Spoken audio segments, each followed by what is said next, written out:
சசிகலா தானே எடப்பாடி உட்கார வச்சாங்க. அந்தம்மா வாழ்ந்த கடைசி காலத்தில் உடம்பு முடியாம என்டிஏ கூட்டணியில தொகுதி பங்கீடு கூட்டணி பேச்சுவார்த்தை எல்லாத்தையும் நாங்கள் ஃபைனல் பண்ணிட்டோம். ஆனால் ஆளுங்கட்சியான திமுக இதுவரைக்குமே கூட்டணி பேச்சுவார்த்தை தொடங்கல. கூட்டணி கட்சிகளுக்குள்ளேயே சலசலப்பு இருக்குன்னு என்டிஏ தரப்புல விமர்சனம் பண்றாங்க. அதாவது அரசியல் வரலாறு புரியாதவர்கள் பேசுகிறார்.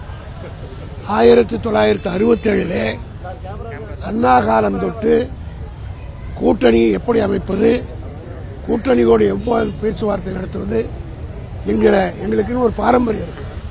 அந்த வகையிலே தான் 67 அண்ணா கடைபிடித்த வந்த வழியை 71 கலைஞர் கடைபிடித்தார்.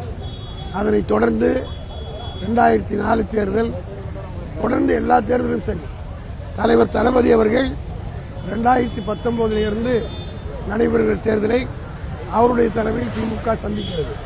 அண்ணா கலைஞர் காட்டிய வழியில் அதே வகையிலே தான் இன்றைக்கும் எங்களுடைய தேர்தல் பணி அமைந்து கொண்டிருக்கிறது. நேற்றைக்கு கூட தலைவர் அறிவித்திருக்கிறார். நாங்கள் எதையுமே முறையாக செய்வோம். கூட்டணிக்கு பேசுவதற்கு ஒரு குழு அமைப்போம். இது ஜனநாயக இயக்கம். அந்த குழுவினுடைய அறிக்கையின் அடிப்படையில் தான் ஒப்பந்தங்கள் ஏற்படும். ஆகவே இன்னும் 2 நாளில் அறிவிப்பதாக நேற்றைக்கு தலைவர் சொல்லியிருக்கிறார். ஆகவே நீங்களெல்லாம் அவங்கெல்லாம் அவசர கோலத்தில் வந்தவங்க, அவங்க இஷ்டத்தில் சொல்லுவாங்க.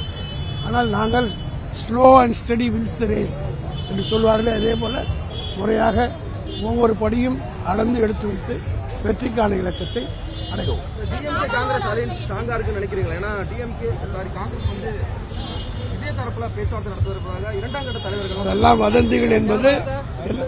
அதெல்லாம் வதந்திகள் என்றது நாங்கள் சொல்லல, காங்கிரஸ் கட்சியுடைய தலைவர்களே சொல்லிவிட்டார். சட்டம் ஒழுங்கு சரியில்லை சசிகலாவை நான் முதல்ல கேட்கிறேன். அவங்க ஆட்சியில் அவங்க கொடைநாடு காப்பாற்ற முடிஞ்சுதா? சசிகலா தானே எடப்பாடி உட்கார வச்சாங்க. அந்த அம்மையாருடைய ஆட்சியிலே ஜெயலலிதாவுடைய அந்தம்மா வாழ்ந்த கடைசி காலத்தில் உடம்பு முடியாம அங்கே கொடைநாட்டில் உட்காந்துருந்தா கவர்மெண்டே நடத்தினாங்க. காலையில் ஐஏஎஸ் ஆஃபீஸர்கள்லாம் ஃப்ளைட்டில் கோயம்புத்தூரில் இறங்கி கொடைநாடுக்கு போவாங்க, ஈவினிங் ஃப்ளைட்டில் திரும்பி வருவாங்க. கொடைநாட்டில் இருந்தால் கடைசி காலத்திலே அம்மையார் அவர்கள் ஆட்சியை நடத்தினார். அந்த வீட்டை கூட காப்பாற்றுவதற்கு யோகியதை இல்லாதவர்கள் எங்களை பற்றி குறை சொல்வது எந்த வகையில் நியாயம் என்பதை